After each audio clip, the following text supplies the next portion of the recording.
Hi, here's a quick walk around video of the off-road Caravan. We'll try and go through it quite quickly and hope we answer a few questions for people that have been asking for specifics. Okay, we'll go back down and we'll start on the technical side first.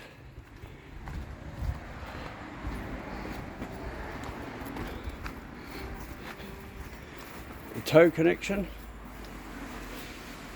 is Vehicle Components Proprietary Limited. See, it's a true proper off-road, and it's also got the receiver hitch there for your tow bar already in place. It has a handbrake, and it also has a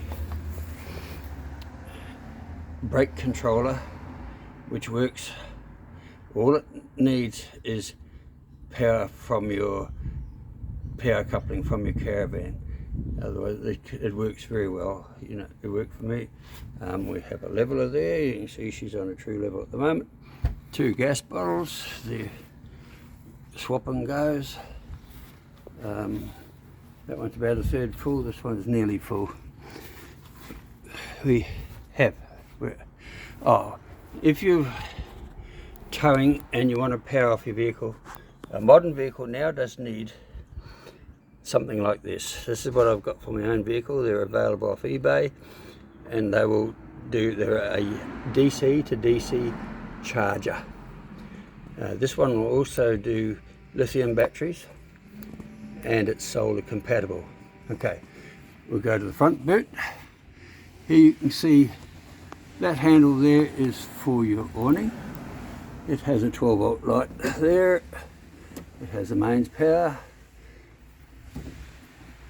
That there is your lead, which is connected into the plug by the tap there for running your barbecue outside. We also have 2 towing mirrors. Yahoo! Freebies. Okay, now we'll go to the underside for a look at the independent suspension. As you can see, the Cooper tyres, pretty good, really good. The spares are just as good, if not better.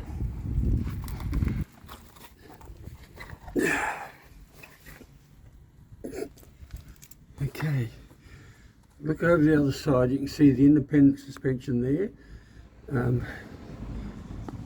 I'm not sure of the technical side of how they work, but they work. And there's the other one there. So yeah, you see they're totally independent. While we're here, there's 2 water tanks. One this side and one on the other side of the axles. There's drains. You can drain the tanks completely. And start fresh with your own water.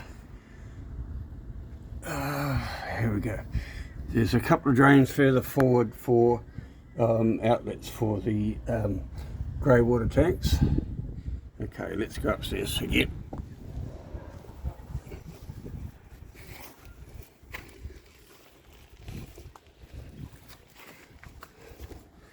(15 amp) power supply as legally required. That hatch there is, where is it? There it is. Access to batteries, etc. in that area. Also at the back there's another hatch which gives access to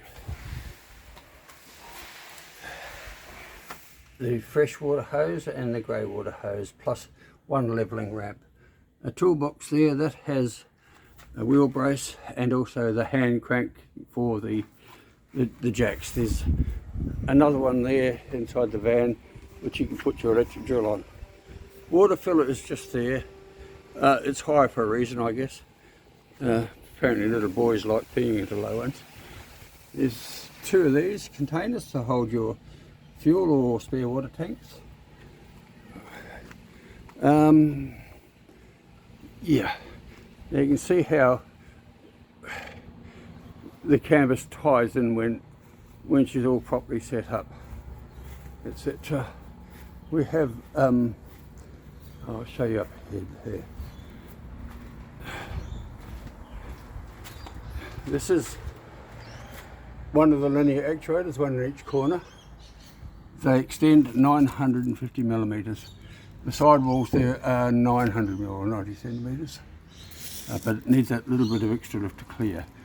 All the corners have been reinforced with angle metal and isolated from the aluminium with this white stuff available from Whitworth. It's really, really powerful, great stuff. Okay, while we're here, here's the sliders for the bottom. You see that they rotate quite easily, and the top ones have, you can't see them, but I put brand new two four-wheel sliders in there each side, which gives it an aggregate of 180 kilograms capacity. Now that roof weighs nothing like that. Okay, now here we are at the water heater, how she lights up. We've already got the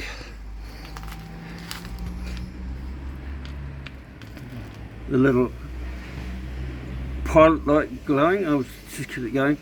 And so what you do is you turn it from the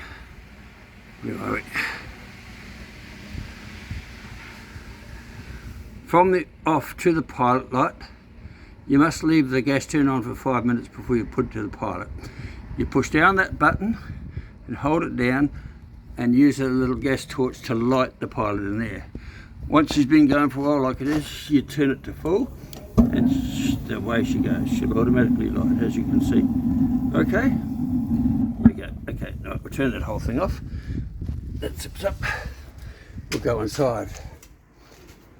The doors, as explained before, the screen door is one piece and needs to be removed for travelling. The inner door separates as two pieces. The top bit will lift out. I went to the trouble of putting in nut sets, I think they're called, and so they're like a pop rivet, but they have a thread in there, so they're all brand new nut sets, and there's spare screws if you need to. And that's why I suggest for the doorway is maybe have a magnetic screen for when you're mobile rather than parked. That little box there has the controllers for the linear actuators. That's the important one. That's the remote control controller, and just beside it there is the actual little remote. I'll explain the switching system to someone who buys it. Okay, inside we go. We have a single switch there for the 12-volt lighting. There does not seem to be any power to the power points up top there, and I don't know how they would do it, but there is a few power points downstairs, like that one down the end, one behind the drawer there. You slide the drawer out and there's two switches, one for the stove and one for the fridge. It's currently working on 240 and you can't even hear it. It's an Italian Frigo. It's cool as. That freezer lid is a bit loose and I don't know what to do about it, but it seems happy with it closed, so you quickly get used to that. Okay, the gas stove. Now to operate the gas, that lid must be right up. Okay, so when it's right up, we'll get some gas going again.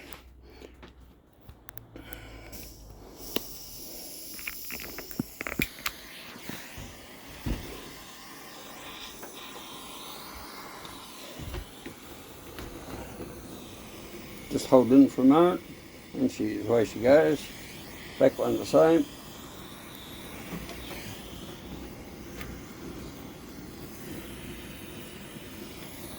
Oops, got my finger in the way. Anyway, there she goes, and the third one works just as well. The one at the back is the electric one. You turn the switch down, and it's controlled from there. Here, it does work, but it's slow. Okay, so there's your stove. The grill and the oven work exactly the same. They've all been checked by the gas inspector and he's very happy with it. But you must remember to lift that lid right up If you just put it there, it won't work. The gas won't turn on. It must be right up. Okay. All right. Now we have a 4-season hatch up there with through flow ventilation. You can turn them down to a rain position. And that's in a rain position. Still lets ventilation through, and then you can close it all the way. Okay.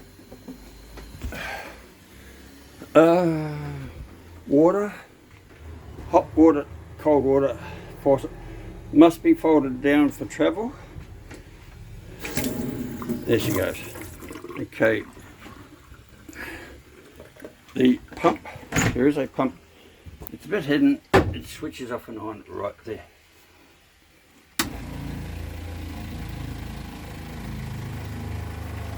You might hear it going. Okay, the battery for the actuators is there. It's huge and it doesn't need to be that big. In fact, that one could be taken out, put in alongside the battery in here, because there is a spare lead there to connect it, and put a smaller battery in. That would be fine. Okay, so there it is. Shower, toilet, Thetford toilet. It seems to have been recharged and it's as clean as. There's a doorway up the side to take the cassette out, so you know it's easily done. Little shower there, works. Shower curtain drops down. I've just put these in place with a couple of clothes pegs of anything, of all things, and it works fine. The beds, look, I can't get up there. I have a health issue. You might hear me puffing away now as I go. But lifting up the mattresses, they look quite clean. The bedding, any lady would probably want to replace it regardless. But they appear to be clean, and you know, a good wash and you can use them all over again. There's just a doing with the cover. Both sides is the same. What else can we charge? Well, that's about it. Oh, and those drawers down there, there are some curtains for these windows. The windows wind out simply by unlocking, inserting a handle and cranking.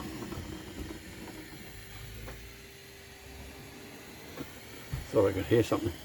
Okay, so when you're travelling, they must be closed, locked, and that handle pulled out, and this door to the door here. Okay, there's spare fuses, there's spare keys and master keys for the locks, spare handles, spare screws for the screen door. Any more questions, don't hesitate to ask, but all I can say is good luck in your voyages, and if you buy it, because it should be great. You know, I've towed it from North Brisbane and had no problems whatsoever. It tows very, very well. My car is capable of 2.3 tonne and it towed this easy. Here is a safety certificate and the gas certificate. There will be 6 months rego included. So good luck to the buyer that happens to take it. Cheers.